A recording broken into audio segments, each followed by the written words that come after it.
The chair recognizes Mr. Desai for 5 minutes. Mr. Chairman, members of the subcommittee, thank you for the opportunity to testify today on the importance of protecting our coastlines from offshore drilling. My name is Vipe Desai, and I'm a founding member of the Business Alliance for Protecting the Pacific Coast, BAPAC, an alliance of more than 2,400 businesses whose owners and employees love and understand, as I do, just how valuable a healthy Pacific is to our local, state, and national economies. BAPAC aims to ensure the long-term health and vitality of our ocean ecosystems, coastal businesses, communities, and clean energy future. We voiced our opposition to plans for expansion of offshore oil and gas drilling, and I am happy to represent our alliance here today. I would like to begin my testimony with a quick story of how the Pacific has been an important part of my journey. I was an inner-city kid growing up an hour away from the ocean in Los Angeles. If you had asked me at that time to describe the ocean, I would have failed to do so, as I had never actually seen it.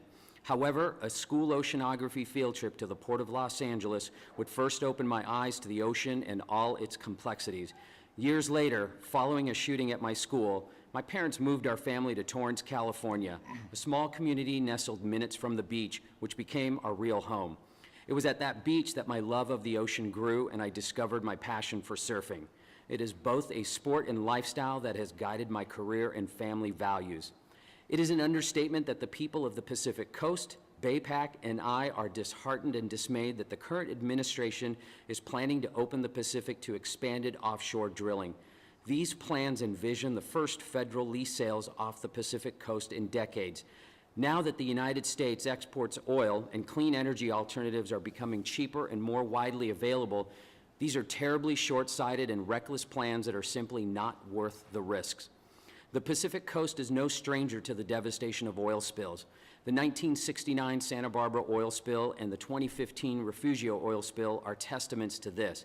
Decade after decade, American coastal communities are told by the oil and gas industry that it is committed to the safety and the prevention of these disasters, yet time and again they occur. What follows a spill is a drastic economic blow to the tourism industry as transportation, hotels, and restaurants are affected. Non-competitive housing markets due to declining housing prices and the loss of potential buyers emerge. Revenue from commercial fishing and seafood processing decreases. A spill affecting the Port of Los Angeles, an economic powerhouse that accounts for $1.2 billion in cargo a day, would have serious implications for businesses and jobs across the United States. And these are just costs to the people affected. Thousands of species of fish, sea turtles, seabirds, marine mammals, and invertebrates that make the Pacific home would be impacted. In sum, the dangers of offshore drilling put at risk California's $41.9 billion ocean economy and over 600,000 jobs. Likewise, nearly 39,000 jobs and $2 billion in GDP and 128,000 jobs and $10.2 billion in GDP, respectively, would be put at risk in Oregon and Washington. Pacific Coast states have prioritized the development of an environmentally friendly and economically profitable clean energy sector. California currently employs more energy jobs than any other state and has invested $49.2 billion in clean energy. And in both California and Washington, clean energy jobs account for more than 55% of all energy sector jobs. Additionally, clean energy jobs outnumber fossil fuel jobs by over 430,000 and by more than 13 times in California and Washington, respectively. This is the path on which we should continue. To date, more than 340 municipalities across the United States, including 92 along the Pacific Coast, have passed resolutions opposing offshore oil and gas drilling. More than 2,100 elected officials at all levels of government, including the 3 Pacific Coast governors, have also voiced their opposition. In California alone, polling indicates that 95% of residents agree that the condition of the ocean is important to their quality of life, and 69% are in opposition of new offshore drilling. For myself and on behalf of BAPAC, I applaud and thank members of Congress who are working to protect our oceans and coasts from expanded offshore drilling and for their leadership on bills such as the Coastal and Marine Economies Protection Act, Protecting and Securing Florida's Coastline Act of 2019, and the Atlantic Coastal Economies Protection Act.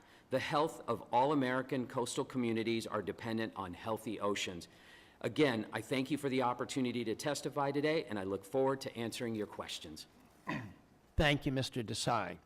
Mr. Desai, one concluding thought or any question you wish you had been asked? Thank you, Congressman Lowenthal. Yes, I would like to address one last conclusion. To Mr.